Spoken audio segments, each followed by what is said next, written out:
آئیے مچا مچا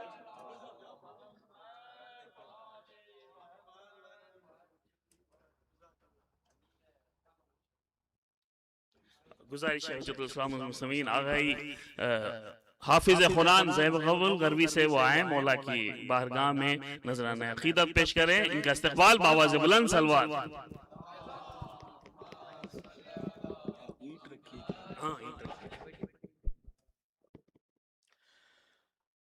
لا حول ولا قوة إلا بالله العلي العظيم. أعوذ بالله من الشيطان اللعين الرجيم. بسم الله الرحمن الرحيم.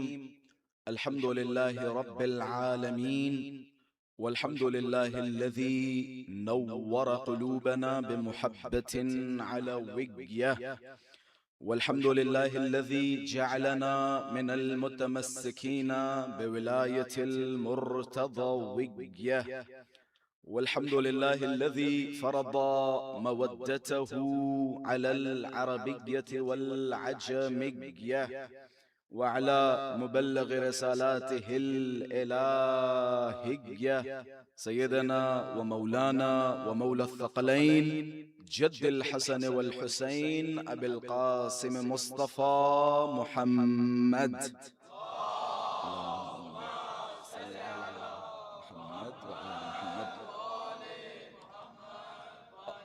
اللهم صل وسلم وزد وبارك على صاحب الدعوة النبوية والصولة الحيدرية والعصمة الفاطمية والحلم الحسنية والشجاعة الحسينية والعبادة السجادية والمآثر الباقرية والآثار الجعفرية والعلوم الكاظمية والحجج الرضوية والجود التقوية والنقابة النقوية والهيبة العسكرية والغيبة الإلهية الحجة القائمية صلوات الله وسلامه عليهم أجمعين.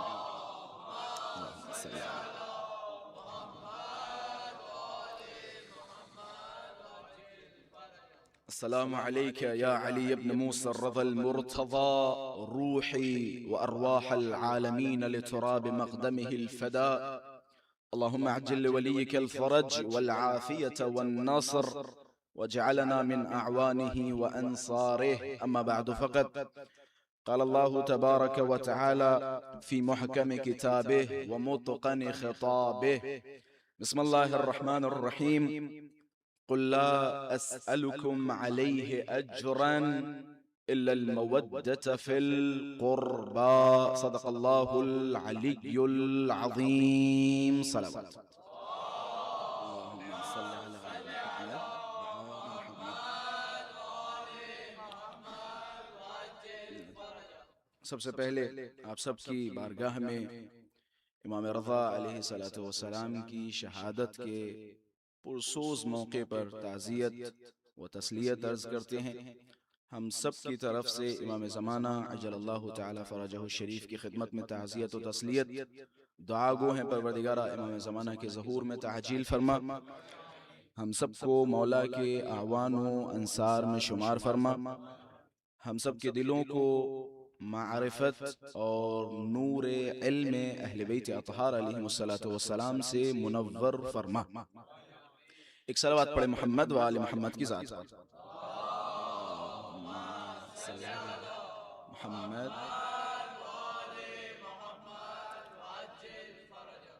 شیعوں کی ایک بارز صفت جو اہل بیت علیہ السلام کی شخصیات میں ہر امام نے شیعوں کی اس صفت کی طرف اشارہ فرمایا، وہ صفت یہ ہے کہ شیعوں کا دل اہل بیت اطہار علیہ السلام کے لیے تڑپتا ہے، اہل بیت علیہ السلام کے لیے بے چین ہوتا ہے. مثال کے طور پہ امام رضا علیہ السلام کی شہادت آئے یا ولادت آئے، ہر شیعہ کا دل بے چین ہو جاتا ہے، تڑپنے لگتا ہے اور خواہش پیدا ہوتی ہے اے کاش مثال کے طور پہ روز شہادت امام رضا حرم امام رضا میں ہوتا، یا اس وقت میں یہ سارے ٹوٹے ہوئے دلوں کا حال جان سکتا ہوں. ان میں سے ایک بہت بڑی تعداد ایسی ہوگی کہ جس کا دل اربعین حسینی امام حسین کے لیے تڑپ رہا ہوگا، بے چین ہو رہا ہوگا. مثال کے طور پہ دوستوں کے موبائل کھولتے ہیں، اسٹیٹس دیکھتے ہیں، دوستوں کو جب کربلا یہ محلہ کی فضا میں دیکھتے ہیں، سرزمین کربلا پہ دیکھتے ہیں، دل بے چین ہو جاتا ہے. میں بھی ہر سال ارادہ کرتا ہوں کہ انشاءاللہ اس سال کربلا یہ محلہ میں اربعین امام حسینی پہ ہوں گا، لیکن کسی نہ کسی وجہ سے رک جاتے ہیں. پھر اربعین کا دن جیسے جیسے قریب آتا رہتا ہے دل بے چین ہوتا رہتا ہے. پھر دعا کرنے لگتے ہیں اور نیت یہ ہو جاتی ہے کہ ابھی کوئی آپشن آ جائے تو ابھی ہم کربلا یہ محلہ پہنچ جائیں. خلاصہ ہر شیعہ کا دل اہل بیت اطہار علیہ السلام کے لیے بے چین ہوتا ہے. اس کی ایک اہم وجہ ہے. اہم وجہ یہ ہے کہ اہل بیت علیہ السلام نے فرمایا شیعتنا خلقوا من فاضل طینتنا. اللہ تبارک و تعالی نے ہمیں پیدا کیا. ہمیں پیدا کرنے کے بعد اب ذرا تصور کریں اہل بیت علیہ السلام کی خلقت کیسی تھی. اہل بیت علیہ السلام کو اللہ نے کس انداز میں اور کس میٹیریل کے ساتھ کریٹ کیا، کوئی تصور کر سکتا ہے؟ اب امام فرما رہے ہیں شیعتنا خلقوا من فاضل طینتنا. ہمارا شیعہ ہماری بچی ہوئی مٹی سے پیدا ہوا. اب ذرا کمال دیکھیے اہل بیت علیہ السلام. بعض چیزیں دیکھیں سامنے کی ہوتی ہیں لیکن جب ان میں آپ احساس کریں گے، غور و فکر کریں گے تو نتیجہ عجیب و غریب نکل کے سامنے آتا ہے. مولا نے فرمایا ہمارا شیعہ، ہمارا چاہنے والا ہماری بچی ہوئی مٹی سے پیدا ہوا. دلیل کیا ہے؟ دلیل یہ ہے کہ یفرحون بفرحنا، ہماری خوشی میں خوش ہو جاتے، ہماری غمی میں غمگین ہو جاتے. یہ دلیل ہے. امام کا وہ دعویٰ ہے کہ شیعہ ہماری مٹی سے پیدا ہوا. دلیل یہ ہے کہ جیسے ہمارے فضائل و مناقب، ابھی مثال کے طور پہ اسی مجلس کے دوران جب آل محمد علیہ السلام کے فضائل و مناقب کا تذکرہ کیا جائے تو چہروں پہ مسکراہٹ، چہروں پہ خوشیاں، لیکن جیسے ہی مصائب کی طرف جایا جائے تو فوراً آنکھیں نم ہو جاتی ہیں. یہ دلیل دے رہے ہیں اہل بیت اطہار علیہ السلام. اب ظاہر سی بات ہے اگر ہمارا دل اہل بیت علیہ السلام کے لیے تڑپے، یا بالخصوص آج شب شہادت امام رضا، آپ لوگوں میں سے اگر کسی کی یہ خواہش ہو کہ کاش آج ہم مشہد مقدس میں ہوتے، امام رضا علیہ السلام کی شہادت کے موقع پر امام کو مشہد مقدس میں بیٹھ کے پرسا دیتے، اگر آپ میں سے کسی کی یہ خواہش، یہ تڑپ، اور یقیناً سب کی خواہش اور تڑپ ہوگی، اگر یہ تڑپ پیدا ہو جائے تو سمجھ جاؤ یہ تڑپ آپ کی تڑپ نہیں بلکہ سنت معصومین ہے جو آپ کے اندر پائی جا رہی ہے. میں یہیں سے ایک روایت کی طرف اشارہ کروں گا، پھر انشاءاللہ جہاں میں آپ حضرات کو لے جانے کی کوشش کر رہا ہوں امام رضا علیہ السلام کے حوالے سے آج اور کل کی مجالس میں کچھ حضرت کی زندگی کے مآخذ آپ حضرات کی خدمت میں عرض کروں گا. یہ جو ہمارے اندر طلب پیدا ہوتی ہے اہل بیت اطہار کے لیے، یہ روز شہادت یا روز ولادت کے کاش میں ان کے مزار پہ ہوتا، ان کی جگہ پہ ہوتا، امام رضا کے پاس ہوتا، امام حسین کے پاس ہوتا. یہ طلب سنت معصومین علیہ السلام ہے. چھٹے امام تشریف فرما تھے. روایت ہے مشہور و معروف، عیون اخبار رضا میں روایت موجود ہے. روایت کے جملے یہ ہیں کہ وَكَانَ دَائِمًا يَقُولُ لِابْنِهِ مُوسَى. امام صادق علیہ السلام اپنے بیٹے موسی کاظم سے ہمیشہ فرمایا کرتے تھے امام رضا کے بارے میں. یہ دیکھیں کیا جملات ہے. روایت کہاں موجود ہے؟ عیون اخبار رضا. میں نے مقدمہ بنایا تھا اگر آپ لوگوں تک پہنچا ہو. یہ جو ہمارے اندر تڑپ پائی جاتی ہے، یہ جو ہمارے اندر بے چینی پائی جاتی ہے اہل بیت اطہار کے لیے، اے کاش کہ ہم بھی مشہد ہوتے، اے کاش ہم بھی اربعین پر کربلا یہ معلہ میں ہوتے. یہ ہمارے اندر تڑپ ہماری تڑپ نہیں ہے، معصومین علیہ السلام کی سنت ہے. جو چیز معصومین میں پائی جاتی ہے وہ کہیں نہ کہیں اس کی ایک جھلک ہمارے اندر آٹومیٹک آ جاتی ہے. اس کی وجہ میں نے شروع کی روایت آپ حضرات کی خدمت میں پیش کر کے بیان کیا تھا کہ ہمارے شیعہ ہماری بچی ہوئی مٹی سے پیدا کیے گئے. اب اگر ایک سنت امام صادق میں پائی جاتی ہے تو یقین کریں وہ صفت انشاءاللہ اگر آپ مولا کے شیعہ ہوں گے، مولا کے چاہنے والے ہوں گے تو وہ طلب اور وہ سنت آپ کے اندر انشاءاللہ آ جائے گی. سنت دیکھیں وَكَانَ يَقُولُ لِابْنِهِ مُوسَى. امام صادق اپنے بیٹے موسی کاظم سے فرمایا کرتے تھے ان فی صلبک لعالمن من آل محمد، تمہاری صلب میں آل محمد میں سے ایک عالم ہے. یہی وجہ ہے امام رضا علیہ السلام کا ایک لقب کیا ہے؟ عالم آل محمد. یہ لقب امام رضا ہے، آل محمد کا عالم. عالم میں انشاءاللہ اس کی بھی وضاحت کروں گا کیوں امام رضا کو عالم آل محمد کہا گیا، کہ آپ کی صلب میں ایک عالم ہے آل محمد سے.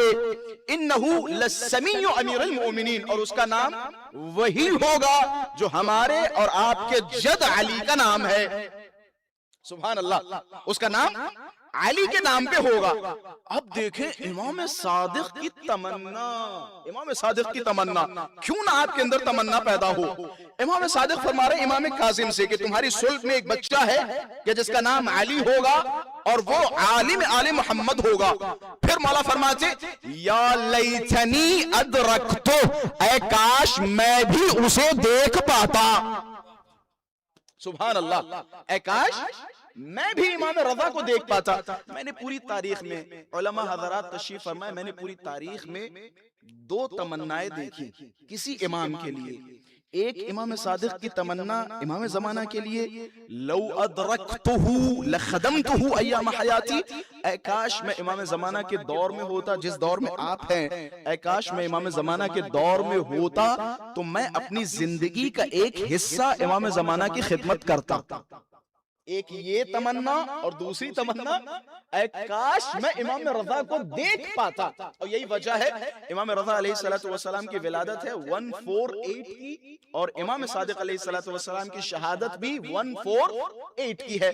بعض علماء نے بیان کیا کہ شاید امام صادق علیہ السلام نے اس زمانے کو یعنی ولادت کے موقع کو درک کیا، لیکن اکثر علماء کا یہ ماننا ہے کہ امام رضا کی ولادت سے پہلے امام صادق علیہ السلام کی شہادت ہو چکی تھی. خلاصہ امام رضا علیہ السلام اہل بیت علیہ السلام کے درمیان ایک نایاب امام ہے. بے شک ہر امام ہر صفت کے اعتبار سے، کمالات کے اعتبار سے برابر ہے، لیکن اللہ تبارک و تعالی نے ہر امام کو ایک جیسا موقع نہیں دیا. مثال کے طور پہ امیر المؤمنین کے دور میں بہت سارے فتنہ و فساد تھے، بہت سارے مقابلے ایسے تھے جو بڑے خطرناک لوگ تھے، تو ظاہر سی بات ہے امیر المؤمنین کی توجہ زیادہ تر انہی لوگوں کی طرف تھی. یا امام حسین کا معاملہ دیکھیں، امام حسین کو چاروں طرف سے محصور کیا جانا اور پھر اس کے بعد کربلا میں لایا جانا اور شہید کر دینا. امام سجاد علیہ السلام 30 یا 35 برس ایک گھر میں محبوس کر دیا جانا. امام کو کوئی منبر نہیں دیا، امام کو جمعہ کے لیے نہیں جانے دیا. مثال کے طور پہ امام کو حج کے لیے نہیں جانے دیا. اگر حج کے لیے گئے تو ان کے پیچھے اپنے کچھ جاسوس لگا دیے تاکہ امام سجاد علیہ السلام کسی سے ملاقات نہ کریں. تو ہر امام کو ایک جیسا موقع نہیں ملا. وہیں آپ آئیے امام محمد باقر کا زمانہ اٹھائیے، امام صادق علیہ السلام کا زمانہ اٹھائیے. آج ہماری تاریخ میں بالخصوص کتب احادیث میں جب ہم احادیث کی کتابیں اٹھاتے ہیں تو سب سے زیادہ روایات و احادیث کس سے ملتی ہیں؟ امام صادق علیہ السلام سے، امام باقر علیہ السلام سے. وجہ کیا؟ وجہ یہ ہے کہ انہیں موقع زیادہ ملا. اسی طرح امام رضا علیہ السلام نے کچھ کام ایسے کیے جو سلسلہ امامت میں کسی سے صادر نہیں ہوئے، جو کام امام رضا سے صادر ہوئے. آئیے میں امام رضا علیہ السلام پہ شروع کرنے سے پہلے میں نے بیان کیا تھا امام رضا کا ایک لقب کیا ہے؟ عالم آل محمد، یعنی آل محمد کے سلسلے میں ایک عالم. واقعا سارے کے سارے علماء ہیں، سارے کے سارے عالم ہیں، لیکن لقب عالم امام رضا علیہ السلام کو دیا گیا اہل بیت اطہار کی طرف سے. اچھا، امام رضا علیہ السلام تشریف فرما تھے. مولا کے کچھ صحابہ کرام، کچھ چاہنے والے مولا کے سامنے بیٹھے. حضرت نے فرمایا، یہی سے میں اپنی بات کا آغاز کر رہا ہوں، کلام اہل بیت علیہ السلام کو محور اور ہدف قرار دیتے ہوئے حضرت نے فرمایا رحم اللہ عبدا احیا امرنا، اللہ کی رحمت ہو اس انسان پر جو ہمارے امر کو زندہ کرے. سبحان اللہ. یہ جو بینکاک کی فضا میں بیٹھ کے مجالس برپا کر رہے ہیں، مجالس میں آ رہے ہیں، ماشاءاللہ سے یہ آئیٹا کی پوری ٹیم یہ سارے انتظامات کر رہے ہیں. یہ انتظامات کرنا امر اہل بیت علیہ السلام کو زندہ کرنا ہے. امر اہل بیت علیہ السلام کو زندہ کرنا ہے. آپ ماشاءاللہ سے دور دراز سے آئے, فرش اعضاء حسین پہ بیٹھے, یہ امر اہل بیت علیہ السلام کو زندہ کرنا ہے. معصوم کے کیا الفاظ ہیں, مولا کے کیا جملات ہیں. مولا نے فرمایا رحم اللہ عبدا احیا امرنا, احیا حی سے نکلا, حی یعنی زندہ کرنا. مولا نے فرمایا اللہ رحمت کرے اس انسان پر جو انسان ہمارے امر کو زندہ کرے. راوی آگے بڑھا, ظاہر سی بات ہے امام نے فرمایا کہ ہمارے امر کو جو زندہ کرے اس پہ اللہ کی رحمت. اب پوچھنا بھی تو پڑے گا مولا آپ کا امر کیا ہے, کون سی وہ چیز ہے کہ جسے زندہ کرنے سے آپ کا امر شمار ہوگا. مولا وضاحت فرمائے, مولا بتائے وہ کون سا کام کریں گے جس کی وجہ سے ہمارا شمار ان لوگوں میں ہو جو لوگ امر اہل بیت علیہ السلام کو زندہ کرنے والے ہیں. راوی کھڑا ہوا, راوی نے سوال کیا مولا کیف یحیی امرکم, آپ کا امر زندہ کیسے ہوگا, آپ کا مشن. میں ان الفاظ کو ایڈ کر دوں تاکہ جوانوں کے ذہنوں تک آسانی سے باتیں پہنچ جائیں. آپ کا مشن, آپ کا ہدف, آپ کا مقصد کیسے زندہ ہوگا, ہم کیسے زندہ کریں. مثال کے طور پہ یہ بینکاک کے جوان, علی پور کے جوان جاننا چاہتے مولا کیا کریں کہ جس سے آپ کا امر زندہ ہو. مولا نے فرمایا یعلم علومنا, اگر تم ہمارے امر کو زندہ کرنا چاہتے ہو تو ہمارے امر کو زندہ کرنے کا راستہ یہ ہے یعلم علومنا, ہمارے علوم کو سیکھو, ثم یعلمہ الناس, پھر ان علوم کو لوگوں تک پہنچاؤ. توجہ فرما رہے, میری باتیں آپ حضرات تک پہنچ رہی.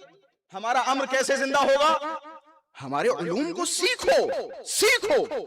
قال الصادق قال الباقر, پڑھو معصومین علیہ السلام کی روایات, معصومین علیہ السلام کا کلام پڑھو, سیکھو. جب تم سیکھ گئے, آپ تمہارا کاپی رائٹ نہیں ہے. معذرت کے ساتھ ہمارے یہاں بعض اوقات ہوتا ہے, ٹھیک ہے شاعر کے شعر کی حد تک میں مان لیتا ہوں, شاعر کا شعر ہے, اس کے تخیلات ہیں, اس کی فکر ہے. اگر کسی نے پڑھ دیا تو شاعر اعتراض کر سکتا ہے کہ جناب تم نے میرا شعر کیوں پڑھ دیا, میرے نام کے ساتھ مثال کے طور پہ آپ کو پڑھنا چاہیے. تو اس حد تک میں مان لیتا ہوں, لیکن اہل بیت علیہ السلام کے کلام پہ کسی کا کاپی رائٹ نہیں ہے. مثال کے طور پہ میں یہاں پہ مجلس پڑھ رہا ہوں, اگر کوئی ابتدائی خطیب ہو وہ مجلس کو سنے اور سننے کے بعد جا کے کہیں پڑھے تو میں جب دیکھوں کہوں یار یہ تو میرے الفاظ ہیں, مجھے حق نہیں ہے کہ میں اسے ٹوکوں جا کے کہ تم نے میرے الفاظ پڑھے. بھائی یہ میرا نہیں ہے, یہ آپ کا نہیں ہے, یہ علوم آل محمد ہے کہ جن کا پہنچانا ہم پر واجب تھا. علوم آل محمد ہے کہ جن کا پہنچانا ہم پر واجب تھا. یعلم علومنا, اگر تم آل محمد کے امر کو زندہ کرنا چاہتے ہو, اس کے علاوہ کیا آپ کا ہدف ہے, کیا مقصد ہے؟ کیا یہاں پہ بیٹھے ہوئے کسی کا مقصد ہے کہ وہ اہل بیت علیہ السلام کی خوشی یا ان کی رضایت کے سوا کوئی اور ہدف رکھے؟ یہاں آنے کا کیا مقصد ہے؟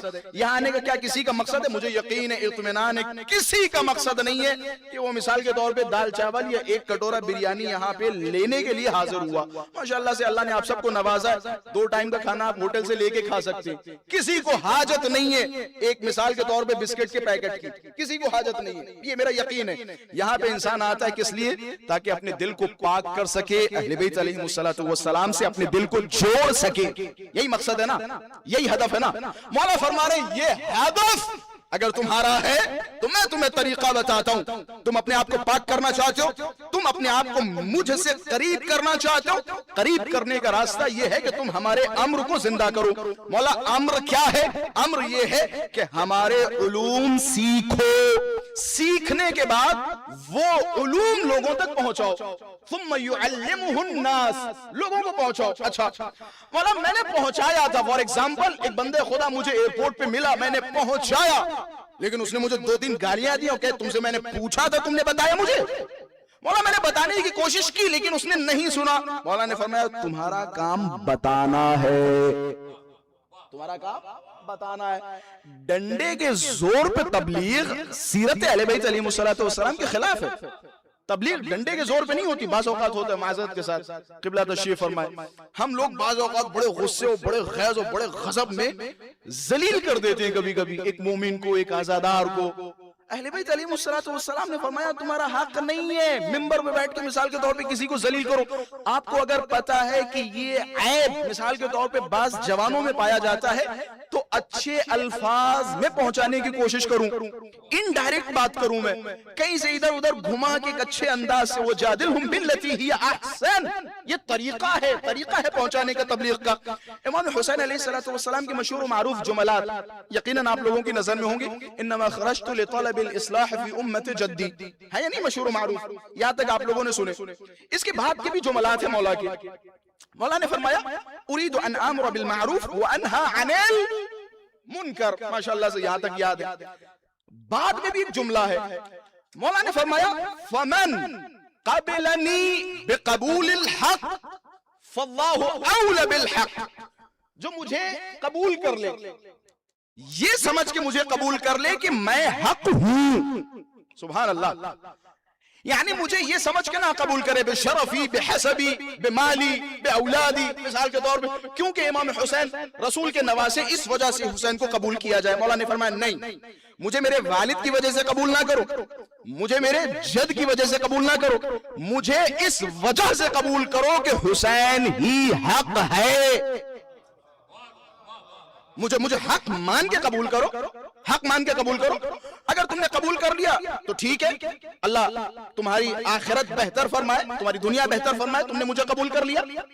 لیکن یہ جملہ مورد بحث ہے جو بیان کرنا چاہ رہا تھا, جو میں نے شروع میں کہا تھا کہ ڈنڈے کے زور پہ تبلیغ نہیں ہوتی. مولا نے فرمایا تم میں سے جس نے مجھے قبول کر لیا حق سمجھ کے, فاللہ اولی بالحق, اللہ سے بہتر حق کون ہے. ومن ردنی, لیکن جس نے میرا انکار کر دیا, فاصبر, میں صبر کروں گا, اور اس معاملے کو, اس کیس کو اللہ کی بارگاہ میں رکھوں گا. اللہ بہترین قضاوت کرنے والا ہے.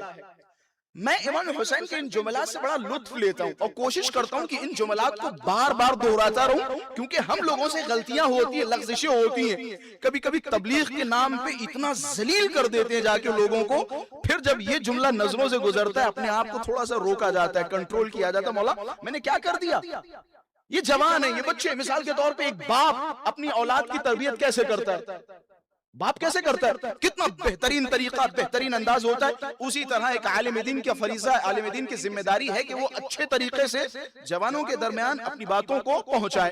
خلاصہ کیا جملے ہیں کہ جس نے مجھے قبول کر لیا حق سمجھ کے تو اس نے قبول کر لیا, لیکن جس نے مجھے قبول نہیں کیا تو میں اسے ماروں گا نہیں, مثال کے طور پہ تھپڑ نہیں ماروں گا, آئندہ تو نے گالی دے دی مثال کے طور پہ گردن کاٹ دوں گا, یہ کر دوں گا, وہ کر دوں گا. بعض اوقات مذہبی جذباتیات لوگوں کے اندر پیدا ہو جاتے ہیں. مذہبی جذبات پہ کنٹرول کرو, سیرت امام حسین سے سیکھو. ٹھیک ہے مجھے نہیں قبول کرتا, نہ قبول کرے, نہ قبول کرے, اللہ فیصلہ کرنے والا ہے. مثال کے طور پہ اگر ہوتا معذرت کے ساتھ, ابھی مجھے کوئی یہاں پہ گالی دے دے تو 4 لڑکے 5 لڑکے آ جائیں, وہ قبلہ کو گالی دے دی, 2 گھوسے مار دیں گے, 3 گھوسے مار دیں گے. فار ایگزامپل, آپ کو کس نے حق دیا کہ میری وجہ سے یا فلاں صاحب کی وجہ سے آپ 4 گھوسے کسی کو ماریں؟ یہ جذبات آپ کے اندر کہاں سے پیدا ہوئے؟ یہ سیرت اہل بیت علیہ السلام کے خلاف ہیں. جائیے, خلاف ہے سیرت اہل بیت اطہار کی, خلاف ہے سیرت اہل بیت اطہار کی. میں کتنی مرتبہ جملے کی تکرار کروں, خلاف ہے.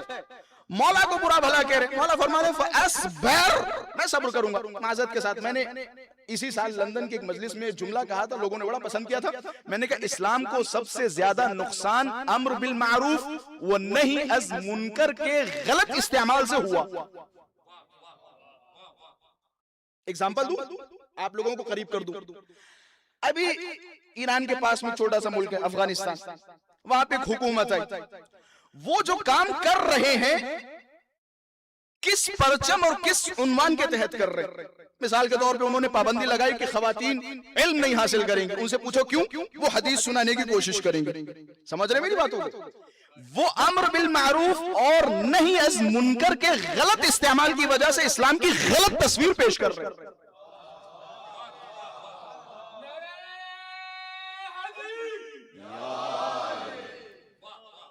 میری باتیں آپ حضرت تک پہنچی؟ امر بالمعروف و نہی از منکر کے غلط استعمال کی وجہ سے. مثال کے طور پہ معذرت کے ساتھ کس نے کہا کہ جہاں نہی از منکر کا مقام ہے، ایک جگہ ہے، خاص جگہ ہے، امر بالمعروف کا ایک جگہ ہے، ایک مقام ہے. مثال کے طور پہ آپ نے دیکھ لیا، معذرت کے ساتھ میں مثالیں دیتے ہوئے بھی ڈرتا ہوں کہیں کوئی مثال کسی کے اوپر چھپک نہ جائے، اور معذرت کے ساتھ مثال کے طور پہ کسی ایک بندے خدا نے غلط کام کیا، کسی کی بیٹی اس کی اجازت کے بغیر گھر سے نکل گئی، اس نے شادی کر لی جا کے. اب آپ جائیے کہیے میاں تمہاری بیٹی تمہارے گھر سے بھاگ گئی، آپ کہیے میں تو حق بول رہا ہوں. کس نے بولا کہ ہر بات آپ منہ پہ بول سکتے ہیں؟ بعض اوقات ہوتا ہے، بعض کمیونٹی میں مشہور ہوتے ہیں ہم بڑا حق بولتے ہیں، جو بھی آتا ہے منہ پہ بول دیتے ہیں. ہر بات منہ پہ بولنے والا اچھا نہیں ہوتا. ہر چیز کا ایک ادب ہے، ہر چیز کا ایک طریقہ ہے. جب وہ کام اس ادب اور اس طریقے کے ساتھ کیا جائے گا پھر اس کے نتیجے نکلیں گے. مثال کے طور پہ ہم لوگ بعض اوقات جذباتی ہوتے ہیں، کہتے ہیں خواتین بے حجاب عورت جا رہی تھی، خدا اس پہ ایسا کر دے، خدا اس کا ویسے کر دے، اور یہ دیکھو وہاں میں نے دیکھا اور جلوس میں یہ عورت بغیر پردے کے جا رہی تھی. میں نے جلدی خامنہئی صاحب کی شہادت سے پہلے جملہ سنا، یقین کریں میں بہت دیر تک سوچتا رہا. حاج آقا نے فرمایا کس نے کہا کہ ہر بے حجاب خاتون بد عمل ہے؟ پہنچ رہے جملے میرے آپ حضرات تک کہ کس نے یہ بات کہی کہ مثال کے طور پہ اگر خاتون بے حجاب ہے تو وہ بد عمل ہے؟ ہر بے حجاب خاتون بد عمل نہیں ہے. ممکن ہے خاتون بے حجاب ہے لیکن بد کردار نہیں ہے. آپ کہیے مثال کے طور پہ وہ بے حجاب خاتون کا مطلب میں وہ الفاظ نہیں کہوں گا، وہ عیاش ہوگی، وہ ایسی ہوگی، وہ ایسی ہوگی، نہیں، ضروری نہیں ہے. بد حجاب آپ کہیے وہ بھی غلطی ہے اس کی، وہ بد حجاب ہے، لیکن بد حجابی سے آگے آپ نہ بڑھیے کہ آپ نے بے حجاب خاتون دیکھی نہیں، آپ نے تصور کرنا شروع کر دیا کہ اس کا کردار بڑا گندا ہوگا، اس کا عمل بڑا گندا ہوگا. خامنہئی صاحب نے باقاعدہ تاکید کی کہ یہ عمل اپنے اندر پیدا نہ کرو. یہ ہوتا ہے امر بالمعروف اور نہی از منکر کا صحیح طریقہ، تاکہ لوگوں کو اپنی طرف جلب کیا جا سکے. ایک صلوات پڑھیں محمد والے محمد کی ذات پر.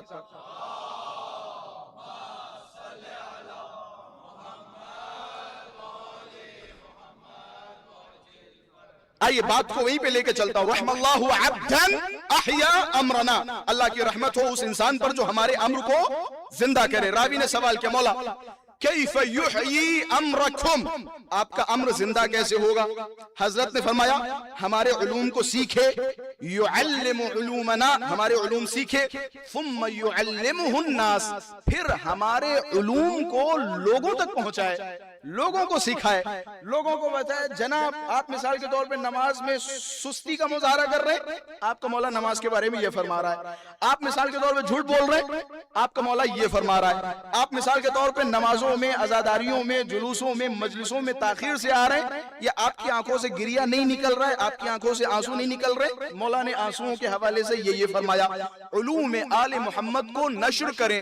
نشر کرنا تمہارا کام ہے، زبردستی منوانا تمہارا کام نہیں ہے. تمہارا کام ہے تم کہہ کے چلے جاؤ، اس کی مرضی، وہ چاہے مانے وہ چاہے نہ مانے.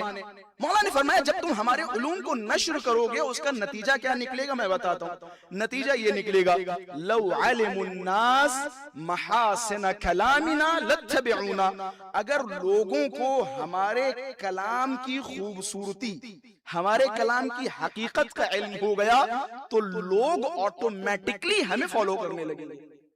ہمارا کلام لوگوں تک پہنچاؤ. مثال کے طور پہ دو طریقے پہنچانے کے. ایک طریقہ تو یہ ہے کہ میں جاؤں کسی نان شیعہ سے کہوں کہ علی کو جانتے ہو، مولا علی اتنے بڑے شجاع تھے، اتنے بڑے بہادر تھے اور ایسے ایسے تھے، تم مولا علی کو مانو، مولا علی کو مثال کے طور پہ خلیفہ اول مان لو، خلیفہ مثال کے طور پہ یہ تسلیم کر لو، وہ تسلیم کر دو. ایک طریقہ تو یہ ہے. دوسرا طریقہ یہ ہے کہ میں جاؤں کسی انسان کے پاس جو امیر المومنین کو نہیں جانتا، میں اسے بتاؤں یہ کلام ہے مثال کے طور پہ نہج البلاغہ، اسے پڑھ کے دیکھو، اس کا یہ والا جملہ پڑھ کے دیکھو، اس جملے سے کیا سمجھ رہے ہو. جب اسے پڑھاؤ گے، جب بتاؤ گے تو وہ تم سے سوال کرے گا کہ اس کا لکھنے والا کون ہے، یہ کلام کس کا ہے. جب وہ کلام سے مانوس ہو جائے گا تو آٹومیٹک اس کلام کے خالق کی جستجو کرنے لگے گا. پھر جو وہاں تک پہنچے گا اس کے ایمان کا لیول عجیب و غریب ہوگا. مولا رضا اسی نکتے کی طرف اشارہ فرما رہے.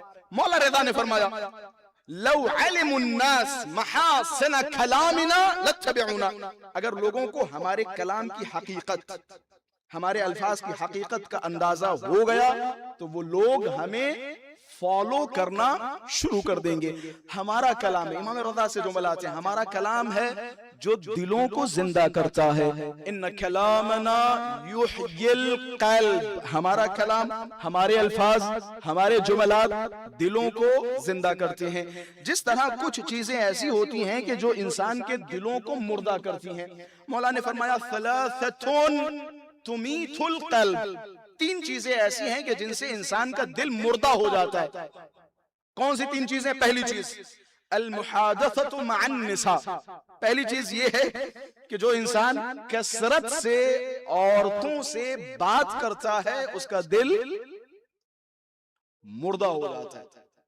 المحادثۃ مع النساء، عورتوں سے بات چیت کرنے سے پرہیز کرو. اہل بیت علیہ السلام نے سختی سے منع کیا، نامحرم خواتین سے بات چیت نہ کرو. اور اس موضوع میں بہت ساری روایات ہیں. مولانا نے فرمایا کچھ ایسی چیزیں ہیں کہ جن سے دماغ کند ہو جاتا ہے، انسان بھولنے کا شکار ہو جاتا ہے. ہم ابھی تھوڑی دیر پہلے تو نام بتایا تھا، بھول گئے. تھوڑی دیر پہلے روایت حفظ کی تھی، بھول گئے. کہتے ذہن کمزور ہوتا ہے، دماغ کمزور ہوتا ہے. ان میں سے ایک چیز یہ ہے کہ جب انسان عورتوں کے درمیان بیٹھنے لگتا ہے، عورتوں کی بیٹھک سے پرہیز کرو. یہاں تک کہ روایات ہے کہ چند عورتوں کے بیچ سے نہ نکلو. قبلہ صاحب تائید فرمائیں گے، نہ نکلو. مثال کے طور پہ آپ نے دیکھا 4 خواتین کھڑی ہیں تو آپ سائیڈ کر لو، آپ سائیڈ لے لو. وہ زمانہ اور تھا کہ جہاں عورتیں گھبراتی تھی کہ فلاں جگہ پہ مرد کھڑا ہوا ہے تو عورتیں بیچاری چہرے چھپا کے بھاگتی تھی. اب زمانہ تھوڑا سا بدل گیا ہے، اب آپ کو چھپنا پڑے گا. اور یہ باتیں میں بینکاک میں کر رہا ہوں. ایک صلوات پڑھے محمد و آل محمد کی ذات پر. صلی علی محمد و آل محمد. ثلاثۃ تمیت القلب، تین چیزیں کہ جن سے انسان کا دل مردہ ہو جاتا ہے. پہلا المحادثۃ مع النساء، ان جملوں کو یاد کر لیں. پہلا، عورتوں کے ساتھ کثرت سے بات چیت انسان کے دل کو مردہ بنا دیتا ہے. دل کا مردہ ہونا یعنی کیا؟ آپ کو پتا دل کا مردہ ہونا یعنی کیا؟ مولا نے فرمایا دل کا مردہ ہونا یعنی انسان جب پیدا ہوتا ہے تو اس کا دل سفید ہوتا ہے، گناہ کرتے کرتے اس کا دل کالا ہو جاتا ہے. جب انسان کا دل کالا ہو جاتا ہے پھر وہ دل مر جاتا ہے. اچھا، اس کے سائیڈ ایفیکٹس کیا ہوتے ہیں، نقصان کیا ہوتا ہے؟ مولا نے فرمایا سب سے پہلی چیز دل مرنے کے بعد جو انسان میں پیدا ہوتی ہے وہ یہ کہ انسان قسی القلب ہو جاتا ہے. اس کے دل سے رحم ختم ہو جاتا ہے، درد ختم ہو جاتا ہے. اور جس انسان کے اندر رحم نہ ہو، درد نہ ہو، وہ چلتی پھرتی لاش کے سوا کچھ نہیں. مثال کے طور پہ آپ راستے پہ جا رہے تھے، کسی ایک غریب کو 4 لونڈے مل کے مار رہے ہیں، آپ کے ساتھ بھی 8-10 لڑکے ہیں. دل مردہ تب ہوگا اور اس کا اندازہ تب لگے گا جب آپ کے سامنے کسی غریب کو مارا جا رہا ہے، آپ بغیر توجہ اس کی طرف دیکھ بھی نہیں رہے، پیتے ہوئے اور نمی دنم ہاتھ میں سگریٹ اور ہاتھ میں بیڑی چلتے چلے جا رہے ہیں. پٹ رہا ہے، پٹنے دو. یہ دل مردہ ہونے کی ایک علامت ہے. اگر آپ کے ساتھ ایسی چیزیں ہو رہی ہوں تو آپ اپنا علاج کریں. اگر آپ کے دل میں درد نہیں ہے، ٹھیک ہے، آپ کچھ نہیں کر سکتے، آپ کا دل بے چین ہونا چاہیے. میں بھی کبھی کبھی روڈ پہ چیزوں کو دیکھتا ہوں تو کنارے کھڑے ہو جاتا ہوں. بعض اوقات آنکھوں سے افسوس والے آنسو نکلنے لگتے ہیں. ٹھیک ہے، میں کچھ نہیں کر سکتا لیکن دل تو تمہارا ٹوٹنا چاہیے، دل ٹوٹنا چاہیے.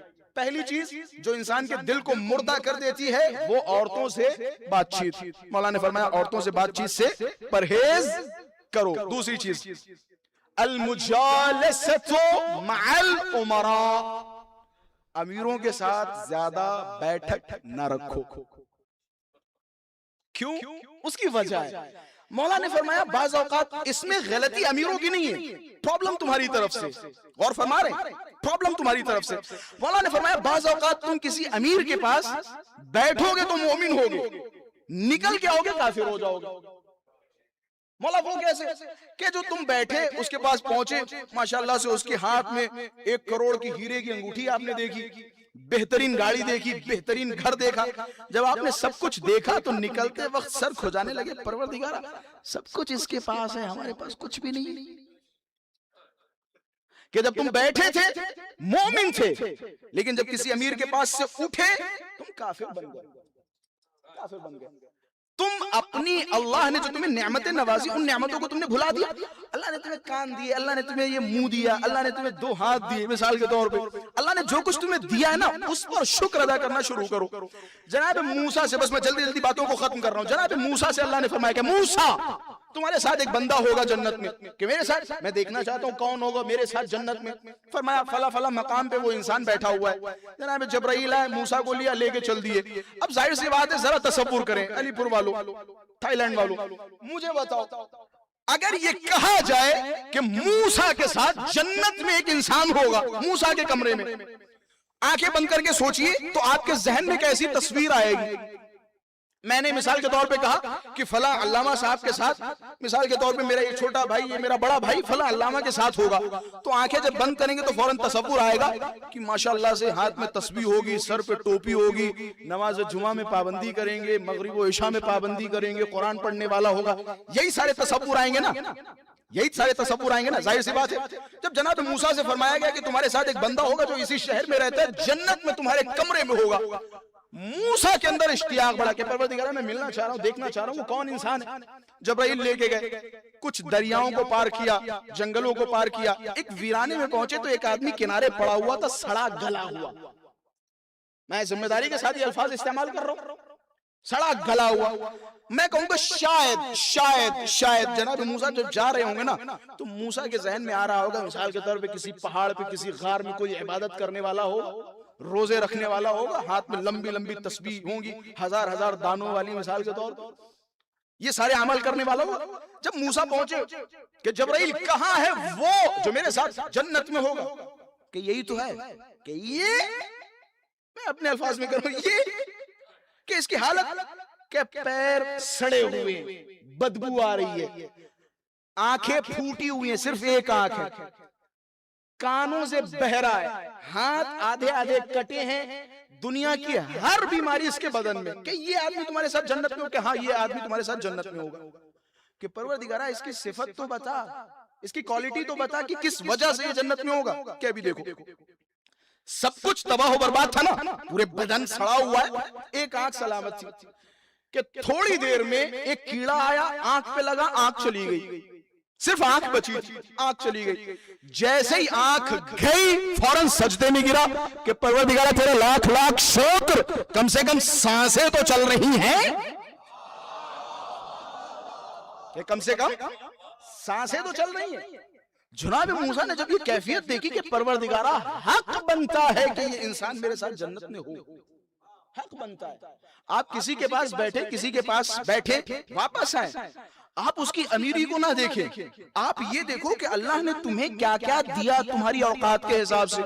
میری اوقات کل مثال کے طور پر سائیکل والی تھی، آج اللہ نے مجھے بائک دی، خدا کا شکر ہے۔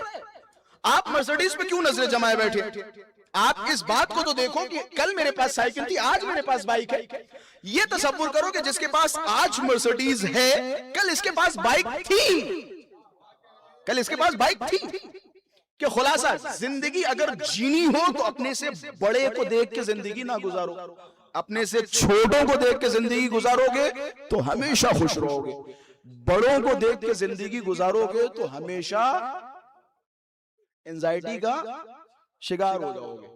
اپنے سے نیچے کو دیکھ کے زندگی بسر کرو۔ خلاصہ اب یہاں پہ نسخہ بھی بتا دوں، مولا نے فرمایا المجالسۃ مع الامراء، پیسے والوں سے، امیروں سے تھوڑا سا پرہیز کرو، امیروں کے پاس نہ بیٹھو، اگر بیٹھو گے تو تم کفران نعمت کرنے لگو گے۔ ٹھیک ہے تم بیٹھ رہو، بیٹھو، لیکن اس بات کو یاد رکھنا۔ مولا کون سی بات؟ کہ جب امیروں کے پاس ساری نعمتوں کو دیکھو، اچھی گاڑی، اچھا گھر، اچھا بنگلہ، سب کچھ دیکھو تو اپنے ذہن میں میرے ان جملوں کو یاد کر لینا۔ مولا کیا جملے؟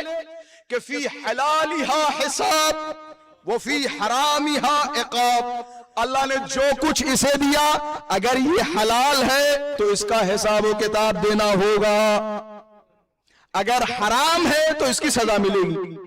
یعنی جو کچھ ہے اللہ نے تمہیں دیا اس کا بھی تمہیں حساب دینا پڑے گا. فار ایگزامپل اللہ تم سے روز قیامت حساب لے گا کہ تم نے 20 بھات کا مثال کے طور پہ برگر کھایا, جبکہ وہی برگر اسی کوالٹی کے ساتھ 10 بھات کا مل رہا تھا. 20 کا کیوں کھایا؟ وہی ٹیسٹ 10 میں مل رہا تھا کہ بھائی ٹھیک ہے, اگر آپ کو ٹیسٹ مل رہا ہے تو الگ بات ہے. ویسے بھی ہمارے یہاں اجازت دی گئی ہے کہ اللہ نے اگر تمہیں نعمتوں سے نوازا ہے, پیسہ دیا ہے, تو 2-3 چیزوں میں دکھنا چاہیے. ایک, تمہاری غذا مضبوط ہونی چاہیے, کھانے پینے میں کوئی کنجوسی نہیں, منتہا اسراف نہ کرو, اچھا لباس زیب تن کرو, اچھا لباس پہنو, قیمتی لباس پہنو. تیسرا, آپ کی سواری اچھی ہو, گاڑی آپ کی اس زمانے کے حساب سے گاڑی آپ کی اچھی ہو. وہ استثناء کیا گیا ہے روایات میں. یہ مثال دی جا رہی ہے کہ اگر آپ اسراف کر رہے ہو تو اس کا حساب و کتاب ہوگا. اچھا, میں ایک نقطہ آپ حضرات کی خدمت میں پیش کر کے ربط مسائل. فی حلالہا حساب وفی حرامہا عقاب. اگر اللہ نے اسے نعمتوں سے نوازا ہے, اس کے پاس پیسہ سب کچھ ہے, تو اس کے حلال میں حساب ہوگا. اچھا, کیسا حساب کتاب ہوگا؟ جناب رسول گرامی نے اس معاملے کو سمجھانے کے لیے 1 درہم جناب ابو ذر کو دیا, 1 درہم جناب سلمان کو دیا, کہ میں قیامت کے دن کا حساب بتا رہا ہوں. دونوں کے پاس حلال ہے نا, ابو ذر کے پاس بھی حلال ہے, سلمان کے پاس بھی حلال ہے. رسول گرامی دے رہے, یہ بنا بر روایت امیر المؤمنین نے دیا. خلاصہ روایت ہے کہ 1 درہم سلمان کو, 1 درہم ابو ذر کو, کہ دونوں لوگ مارکیٹ جاؤ. دونوں مارکیٹ گئے, دونوں مارکیٹ سے واپس آئے. ماشاءاللہ سے آپ نے سنا قیامت کا منظر کیا ہوگا, سورج سوا نیزے پہ ہوگا, وہیں حساب و کتاب ہوگا. رسول گرامی نے 2 جلتے ہوئے پتھر منگوائے, رکھ دیے کہ ایک پتھر پہ سلمان کھڑے ہوں, دوسرے پتھر پر ابو ذر. ایکسپلین کیا ہے کہ کیسے آپ کے حلال میں روز قیامت حساب و کتاب ہوگا, اور کتنی تمہیں تکلیف ہوگی. جب آپ کے پاس اللہ نے زیادہ پیسہ دیا ہے تو اسے بغیر حساب و کتاب خرچ کرنے کا یہ نقصان ہوگا روز قیامت. جناب سلمان 1 درہم لے کے گئے تھے, جناب ابو ذر بھی 1 درہم لے کے گئے تھے. سلمان جیسے ہی پہنچے کہ سلمان کھڑے ہوئے کہ یا رسول اللہ صدقہ کر دیا. اتر آئے, انداز سمجھ رہے ہیں, کھڑے ہوئے کہ یا رسول اللہ صدقہ کر دیا. کھٹ سے اترا کہ پورا درہم میں نے صدقہ دے دیا, ختم. ابو ذر تم آؤ, کیا میں اپنے زمانے کے حساب سے کہوں تو 54 کا ہم نے مثال کے طور پہ ایک شیمپو خریدا, اور ایک صابن خریدا, اور ایک پن خریدا, 2 پیڈ خریدے, اور یہ کیا وہ کیا, جلتے رہے جلدی جتنی چیزیں خریدی تھی 1 درہم کی, بتا کے اترے, اتنی دیر میں جناب ابو ذر کے پیر جل گئے.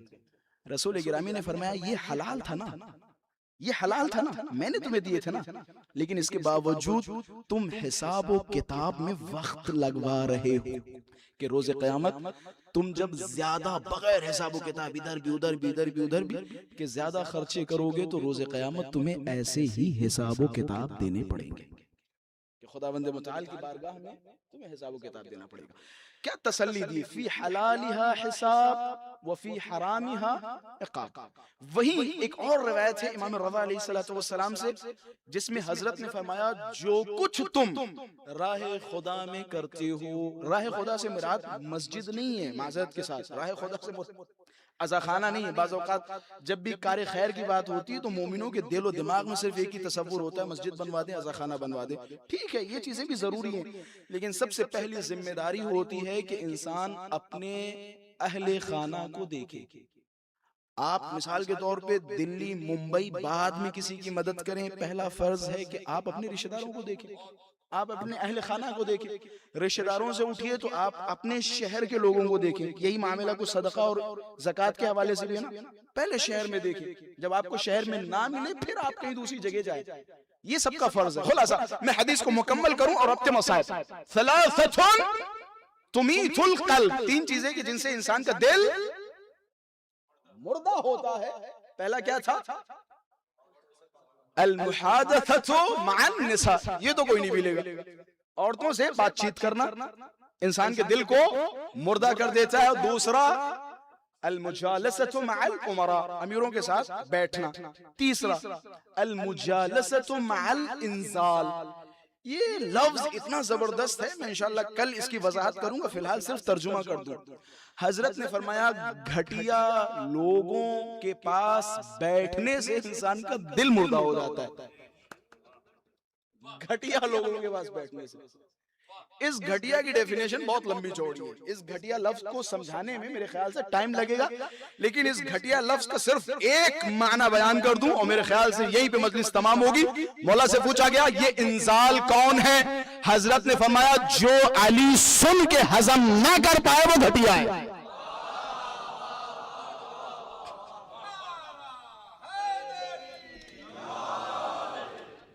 جسے معارف اور فضائل آل محمد سمجھ میں نہ آئے، جو علی کے مقابلے میں کسی اور کا ذکر کرنے لگے، سمجھ جاؤ وہ گھٹیا ہے۔ اور یہی وجہ ہے شافعی کہتا ہے اذا فی مجلس ذکروا علی وصبطیہ وفاطمۃ الزکیہ فاجرى بعضهم ذکرى سواهم فاوقن انہ ابن سلقلقیہ۔ بس اسی پہ مجلس تمام کروں گا، یہ مہر فضائل ہوگی۔ میں کہتا ہوں فضائل کے معاملے میں کم سے کم اتنا عقیدہ رکھو جتنا شافعی کا تھا۔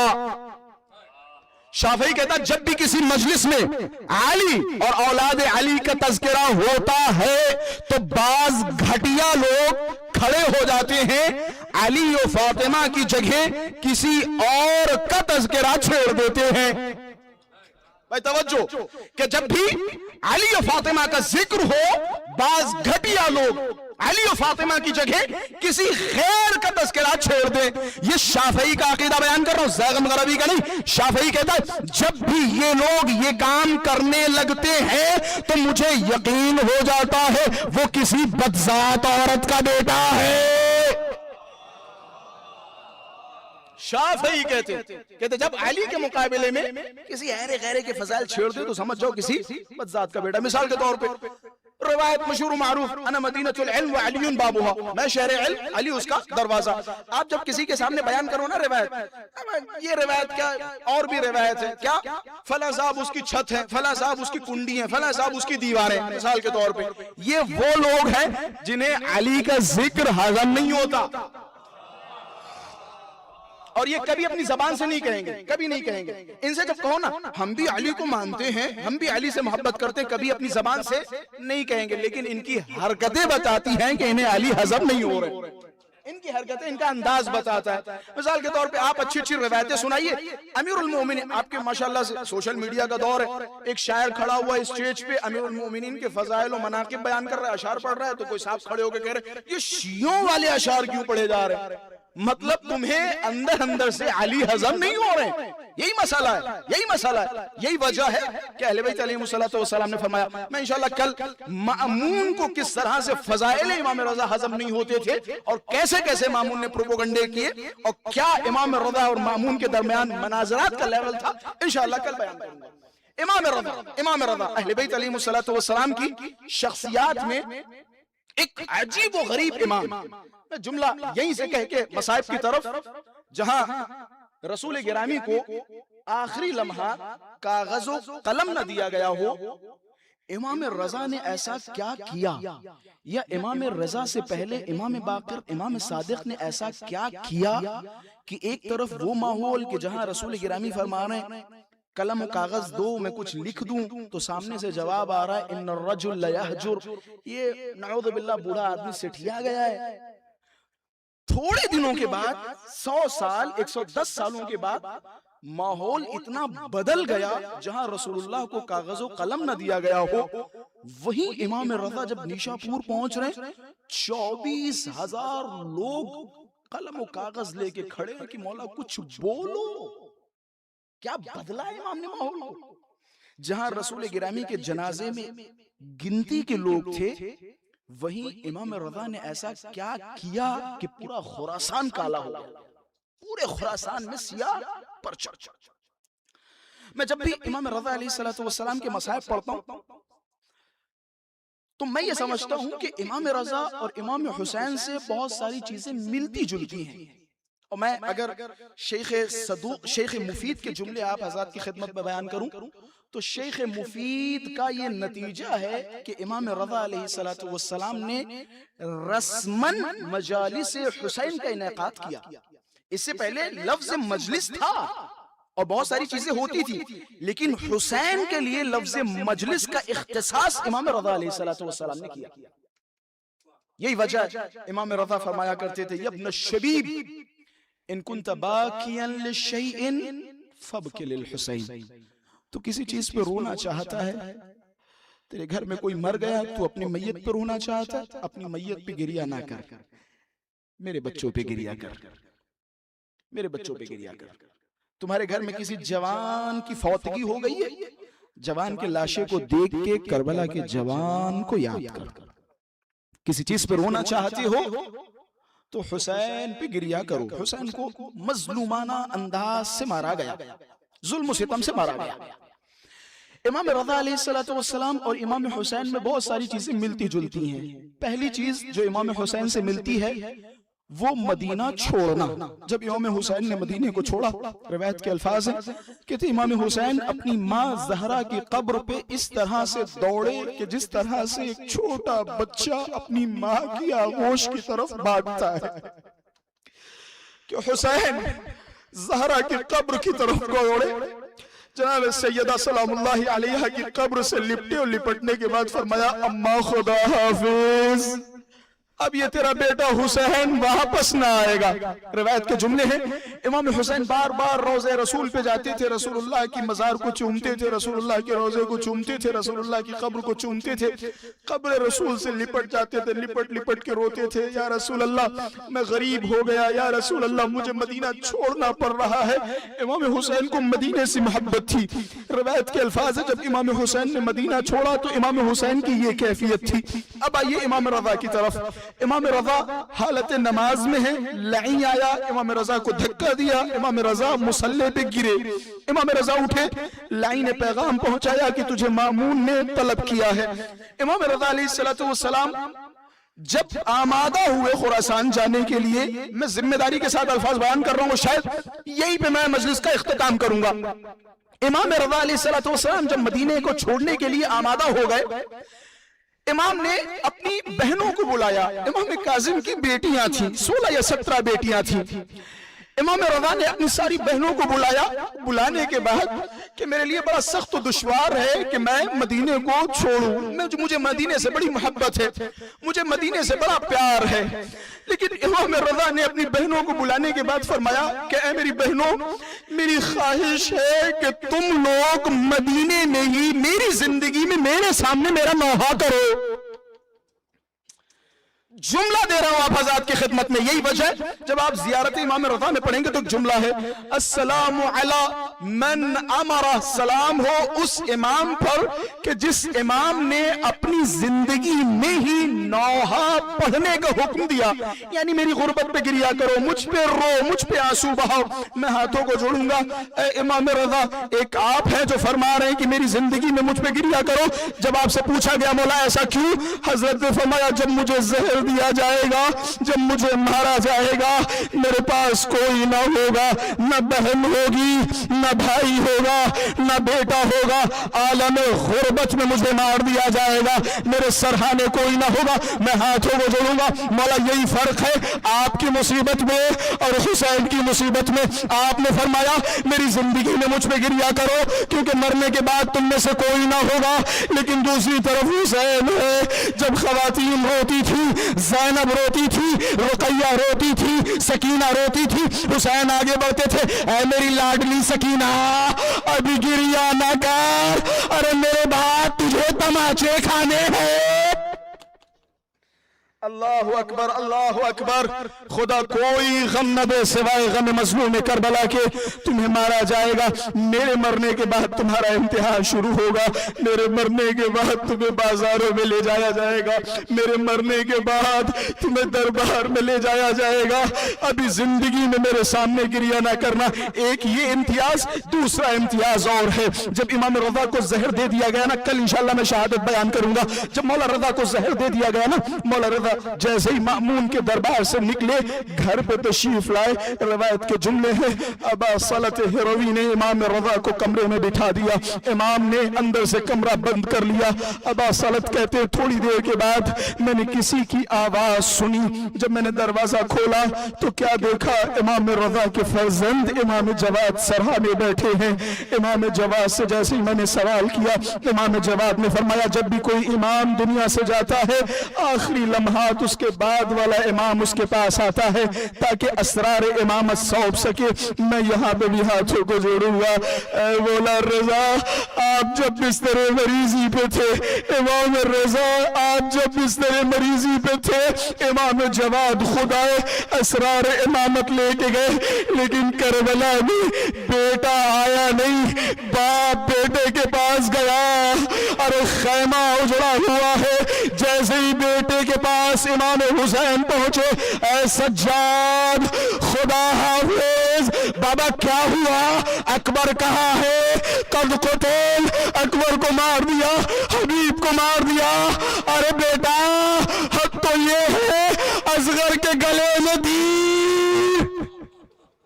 اللہ اکبر، خدا کوئی غم نہ دے سوائے غم مظلوم کربلا کے۔ بس آخری جملہ روایت کے الفاظ ہے، امام حسین نے سجاد کی طرف دیکھا کہ بیٹا سجاد بس اتنا سمجھ لے، مردوں میں یا تو زندہ ہے یا میں زندہ ہوں۔ سجاد بے چین ہوئے، پھوپھی زینب کو بلایا، ارے پھوپھی اماں مجھے کھڑا کر دیجئے، ایک نیزہ دے دیجئے تاکہ میرے بابا کو کوئی تلوار نہ مارے، کوئی نیزہ نہ مار سکے۔ ارے بیٹا زندہ ہو، باپ کو مار دیا جائے۔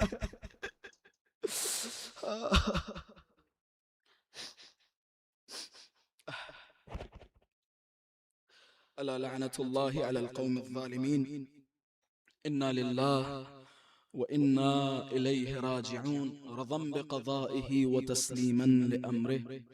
السلام علیکہ یا علی ابن موسیٰ الرضا المرتضی، السلام علیکہ یا سلطان العرب والعجم، السلام علیکہ یا انیس النفوس، السلام علیکہ یا غریب الغرباء، السلام علیکہ یا مولائی یا مولا الرضا، روحی و جسمی لتراب مقدمک الفدا۔ السلام علیکم ورحمت اللہ وبرکاتہ۔ پروردگار ہماری اس مختصر عبادت کو قبول فرما، پروردگار ہمارے دلوں کو نور معرفت اہل بیت اطہار سے منور فرما، پروردگار ہمارے دلوں کو علوم آل محمد سے منور فرما، پروردگار ہم میں سے جو بھی پریشانی حال ہوں ان کی پریشانیوں کو دور فرما، پروردگار غریب الوطن ہے جو اپنے وطن سے دور ہیں، بصدقہ امام رضا علیہ السلام زندگی میں انہیں کامیابی و کامرانی عطا فرما، پروردگار جو بے روزگار ہیں انہیں روزی حلال عطا فرما، پروردگار جن کے پاس روزی حلال ہے ان کی روزی میں مزید اضافہ فرما، پروردگار ہم میں سے جو بھی پریشان حال ہو، جو مریض ہو، بصدقہ امام سجاد علیہ السلام، بصدقہ امام رضا علیہ السلام شفاء کامل و عاجل عطا فرما۔ جس طرح سے ایک امام رضا علیہ السلام کی صفت ہے، امام رضا علیہ السلام کو بڑھاپے میں اللہ تبارک و تعالی نے فرزند عطا کیا، بصدقہ امام رضا علیہ السلام۔ روایات ہیں کہ جسے اولاد کی حاجت ہو وہ امام رضا علیہ السلام سے متوسل ہو، پروردگار بصدقہ امام رضا علیہ السلام جو بے اولاد ہیں انہیں اولاد صالح عطا فرما، پروردگار ہمارے آنسوؤں کو رومال سیدہ میں جگہ عطا فرما، ہمارے اس گریے کو، ہمارے اس پرسے کو قبول فرما، پروردگار جس نے اس مجلس آقا امام رضا علیہ السلام میں شرکت کی، جس اعتبار سے، جس حساب سے، پروردگار دامود ابراہیم و سخن و جو بھی اعتبار ہو، پروردگار ان سب کی تمام خدمات کو قبول و مقبول فرما، امام زمانہ عجل اللہ تعالی فرجہ الشریف کے ظہور میں تعجیل فرما، ہم سب کو مولا کے آوان و انصار میں شمار فرما۔ ربنا تقبل منا انک انت السمیع العلیم، ماتم حسین۔